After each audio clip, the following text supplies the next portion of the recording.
Hello everyone, ఈరోజు నుంచి మనము యూపీఎస్సీ పీవైక్యూస్ అనలైజ్ చేద్దాము. ఎందుకంటే పీవైక్యూస్ నుంచి మనకి క్వశ్చన్స్ రిపీట్ అయ్యే ఛాన్సెస్ ఎక్కువ ఉంటుందన్నమాట. అంతేకాకుండా ఇవి state public service commission conduct చేసే ఎగ్జామ్స్ కూడా యూజ్ అవుతాయి. ఈ వీడియోలో మనము పీవైక్యూస్తో పాటు ఆ క్వశ్చన్స్లో ఉన్న కొన్ని ఇంపార్టెంట్ కాన్సెప్ట్స్ గురించి కూడా కవర్ చేద్దాం.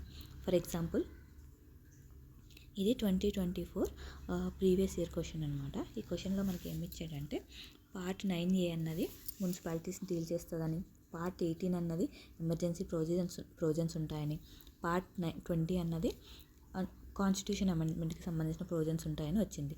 సో ఇక్కడ ఇచ్చిన ఆప్షన్స్ అన్నీ కరెక్టే అనమాట. సో ఇక్కడ మనకి అన్ని ఆప్షన్స్ కరెక్టే. సో మనకి పార్ట్స్ అన్నీ, ఫర్ ఎగ్జాంపుల్ ఇప్పుడు పార్ట్స్ గురించి ఇందులో క్వశ్చన్ వచ్చింది కాబట్టి మనము పార్ట్స్ గురించి ఒక ఐడియా ఉండాలన్నమాట. టోటల్ మనకి ఎన్ని పార్ట్స్ ఉన్నాయి, మనకి టోటల్గా కాన్స్టిట్యూషన్లో 25 పార్ట్స్ ఉన్నాయి. అంతేకాకుండా ఈ పార్ట్సే కాకుండా మనకి ప్రీవియస్ ఇయర్ క్వశ్చన్స్లో ఇంతకుముందు యూపీఎస్సీ అడిగిన పార్ట్స్ గురించే నేను ఇక్కడ మీకు ఎన్లిస్ట్ చేశాను. ఫర్ ఎగ్జాంపుల్, పార్ట్ 18, 20 ఆల్రెడీ ఇక్కడ ఇచ్చారు కదా. పార్ట్ 15 ఎలక్షన్కి సంబంధించిన ప్రొవిజన్స్ ఉంటాయని, ఇలాగ ఇంపార్టెంట్వి వేరే ఎగ్జామ్స్లో అడిగిన పార్ట్స్ గురించి ఇక్కడ నేను మెన్షన్ చేశాను. అంతేకాకుండా మనము ఈ క్వశ్చన్లోనే అమెండ్మెంట్ ఆఫ్ ద కాన్స్టిట్యూషన్ గురించి ఇచ్చారు కదా. సో మనము ఈ కాన్సెప్ట్ని ఈ క్వశ్చన్ ఇప్పుడు అనలైజ్ చేద్దాము. ఫర్ ఎగ్జాంపుల్, కాన్స్టిట్యూషన్ అమెండ్మెంట్ అనేది ఎలా జరుగుతుందో మనం ఇప్పుడు చూద్దాం. కాన్స్టిట్యూషన్ అమెండ్మెంట్ చేయాలంటే ఇంట్రడక్షన్ చేయాలి కదా బిల్. ఈ బిల్ అన్నది రాజ్యసభ లేదా లోక్సభ రెండిట్లో ఎక్కడన్నా ఇంట్రడ్యూస్ చేయొచ్చు అనమాట. ఓకే, ఓన్లీ రాజ్యసభలోనే ఇంట్రడ్యూస్ చేస్తారు. అలాగా మనకి ఇచ్చినప్పుడు కన్ఫ్యూజ్ అవుతారు. సో ఇది ఎక్కడన్నా ఇంట్రడ్యూస్ చేయొచ్చు. ఒకవేళ స్టేట్మెంట్లో ఓన్లీ రాజ్యసభ, ఓన్లీ లోక్సభ అంటే అది రాంగ్ అవుతుందన్నమాట. So either of the house, ఎక్కడన్నా ఏ బిల్ ఏ సభలోనన్నా దీన్ని ఇంట్రడ్యూస్ చేయొచ్చు అనమాట.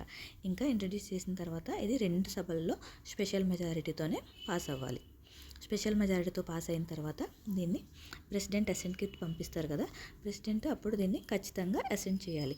ఎందుకంటే 24th కాన్స్టిట్యూషనల్ అమెండ్మెంట్ యాక్ట్ అన్నది దీన్ని మ్యాండేటరీ చేసింది. ఓకే, కాన్స్టిట్యూషనల్ అమెండ్మెంట్ బిల్లుని ప్రెసిడెంట్ ఖచ్చితంగా అసెంట్ చేయాలి. ఓకే, ఇది కూడా మీకు ఇన్ కేస్ స్టేట్మెంట్ ఇస్తే కనుక మీరు కన్ఫ్యూజ్ అవ్వద్దు. ఇది ఒక ఎక్స్ట్రీమ్ స్టేట్మెంట్గా ఉంది కదా అని రాంగ్ పెట్టే ఛాన్స్ ఉంటుంది కాబట్టి నేను మీకు ఇక్కడ మెన్షన్ చేశాను. కాన్స్టిట్యూషనల్ అమెండ్మెంట్ యాక్ట్ కూడా మెన్షన్ చేశాను. ఇంకా ప్రెసిడెంట్ అసెంట్ ఇచ్చిన తర్వాత కాన్స్టిట్యూషనల్ అమెండ్మెంట్ యాక్ట్ అన్నది యాక్ట్ అయిపోతుంది. ఇంకా ఈ కాన్స్టిట్యూషనల్ అమెండ్మెంట్ యాక్ట్ అన్నది introduction any member of the parliament introduce చేయొచ్చు అనమాట. ఫర్ ఎగ్జాంపుల్, మన బడ్జెట్ ఉందనుకోండి, ఓన్లీ ఫినాన్స్ మినిస్టర్సే ఇంట్రడ్యూస్ చేయాలి కదా. కానీ కాన్స్టిట్యూషనల్ అమెండ్మెంట్ యాక్ట్ అన్నది any member of the parliament, అది అపోజిషన్ మెంబర్ అయినా రూలింగ్ పార్టీ మెంబర్ అయినా ఎవరైనా ఇంట్రడ్యూస్ చేయొచ్చు అనమాట. ప్లస్ వన్ మోర్ థింగ్ ఏంటంటే, దీనికి ప్రెసిడెంట్ యొక్క ప్రయర్ పర్మిషన్ అవసరం లేదు. ప్రయర్ పర్మిషన్ లేకుండానే దీన్ని ఇంట్రడ్యూస్ చేస్తారు. ఇవన్నీ నార్మల్గా చాలా ఇంపార్టెంట్ ఫ్యాక్ట్స్. వీటి మీద ఇంతకుముందు కూడా కొన్ని ప్రీవియస్ ఇయర్ క్వశ్చన్స్ వచ్చినాయి. అందుకే నేను మీకు ఇది ఇంపార్టెంట్ అనిపించి ఇక్కడ కవర్ చేశాను. ఐ హోప్ మీకు ఇది అర్థమైందని అనుకుంటున్నాను.